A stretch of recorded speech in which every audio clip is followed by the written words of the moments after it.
Hej og velkommen til den her video. I dag vil jeg gerne vise, hvordan vores simulator fungerer. Jeg vil vise, hvordan koblingen fungerer, hvordan bremsen fungerer, speederen og så gearstangen. Det der er, når man tager kørekort hos os, så vil man kunne sidde og spille gratis på vores simulator. Efter teori, før teori, nogle gange også i pausen. Og det gør faktisk, at vores elever, synes jeg, er meget bedre til at køre bil, når de skal ud og køre for første gang.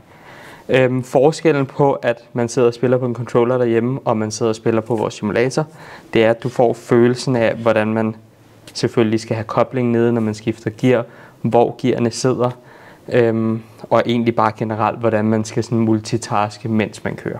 Så jeg vil vise kort, hvordan man lige spiller på simulatoren, og så kan I jo alle sammen, dem der nu skal starte på køreskolen, I kan få lov til at prøve selvfølgelig.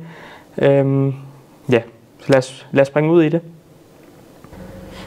Yes, så nu starter vi. Vi har valgt en stille og rolig bil, en der har manuel gear. Vi har koblet soundboxen til, så vi kan høre lyden. Jeg har så godt nok skruet ned for soundboxen, sådan så det ikke larmer alt for meget, så I også lige kan høre, hvad jeg siger.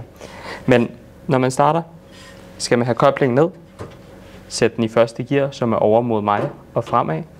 Hvis man skal i bakgear, så skal man trykke ned på gearstangen og helt over til venstre. Så går den over i bakgear.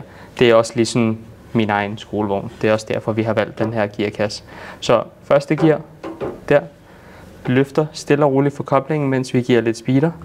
Så begynder bilen at køre. Når vi så skal skifte til anden gear, løfter vi foden for speederen, helt ned med koblingen, sætter i anden gear, løfter koblingen igen og giver speeder. Så skal vi lidt ned i fart, trykker vi på bremsen, og anden gear er faktisk fint nok til at dreje. Så vi drejer stille og roligt. Når vi kommer ud af svinget, giver vi speeder igen.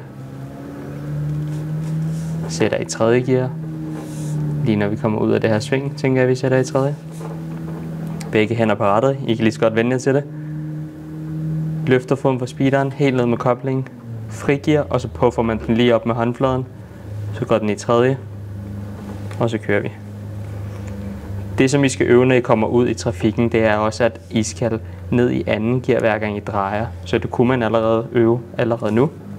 Så vi giver gas, løfter foden på speederen, ned med koblingen, sætter i fjerde gear, som er lige ned, løfter koblingen igen og giver speeder. Nu skal vi så ned i fart, ned med koblingen, skifte til anden gear, fordi vi skal dreje, løfter koblingen, og så kører vi igen.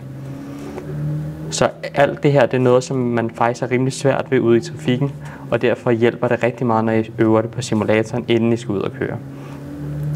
Så jo bedre man bliver, jo hurtigere kan man køre, skifte gear hurtigere, og så kan man også få lidt sjov ud af det.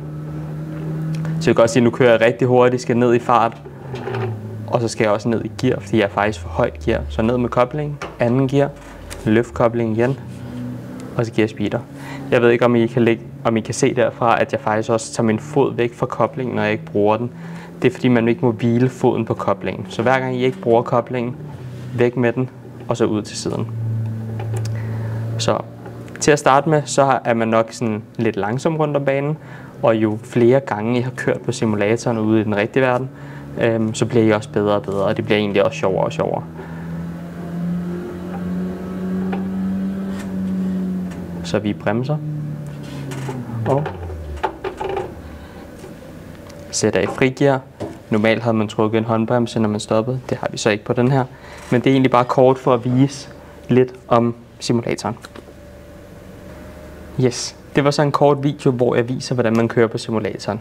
Er du en af dem, der tager kørekort hos Kørekortkompagniet, gå ind og følg os på Instagram. Der kommer vi til at lægge billeder op af, hvornår vi er her inden teorien.